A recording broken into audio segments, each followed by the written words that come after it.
নমস্কাৰ সকলোকে স্বাগতম জনাইছো মই অন্য এটা ভিডিঅ'লৈ আৰু সকলোলৈ ইংৰাজী নৱবৰ্ষৰ শুভেচ্ছা জনালো নতুন বছৰৰ মোৰ প্ৰথমটো ভিডিঅ' অৰেঞ্জ কেক বনাবলৈ লৈছো আহকচোন অৰেঞ্জ কেক কেনেকৈনো বনাইছো জানিবলৈ ভিডিঅ'টো মাজলৈ যাও আৰু সম্পূৰ্ণ জানিবলৈ ভিডিঅ'টো শেষলৈকে চাই থাকিব এয়া মই ডিম দুটা ললো ডিম দুটা এনেকৈ ভাঙি ললো আগতে ডিম ভঙাৰ পাছত ইয়াতে মই এটা চেনি দিম চেনিখিনি বেছি ডাঙৰ হলে পিছি লব পাৰে মোৰ চেনিখিনি একদম মিহি আছিল একাৰণে পিছি লোৱা নাই আৰু ডিম আৰু চেনি এনেকৈ মিক্স কৰি ললো আৰু ইয়াৰ পাছতে ৰিফাইন তেল দিছো এই তিনটা বস্তু দি আকৌ এবাৰ মই ভালকৈ মিক্স কৰি লম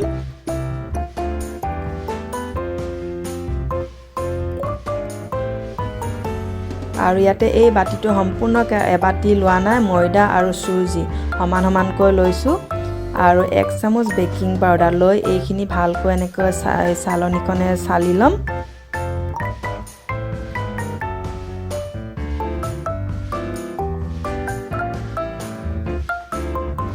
এইখিনি এয়া চালি লৈছো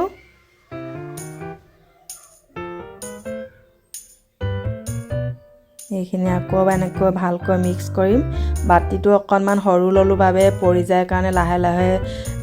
মিক্স কৰি আছো আৰু অৰেঞ্জ দুটা দেখিছিলে নহয় এই অৰেঞ্জ দুটাৰ পৰা মই জুসখিনি উলিয়াই লৈছো এয়া জুসখিনি দি আকৌ এবাৰ ভালকৈ মিক্স কৰিম আৰু ইয়াতে অকনমান নিমখ দিছো আৰু অকনমান বেকিং সোডা আৰু 2 টোপাল ভেনিলা এসেন্স দিছো এইখিনি দি ভালকৈ আকৌ এবাৰ মিক্স কৰি লম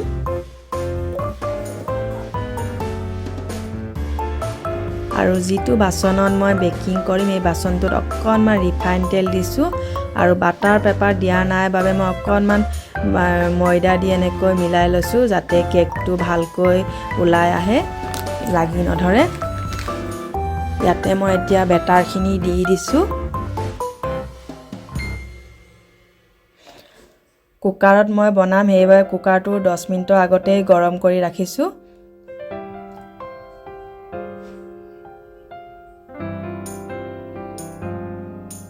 এয়া কুকাৰটো দি দিছো কুকাৰটো মই আগতেই গৰম কৰি ৰাখিছিলো কুকাৰটো মই অকল কেক বনাবৰ বাবে ইউজ কৰো এই কুকাৰটো এইকাৰণে কেক বনাই বনাই কলা হৈ গৈছে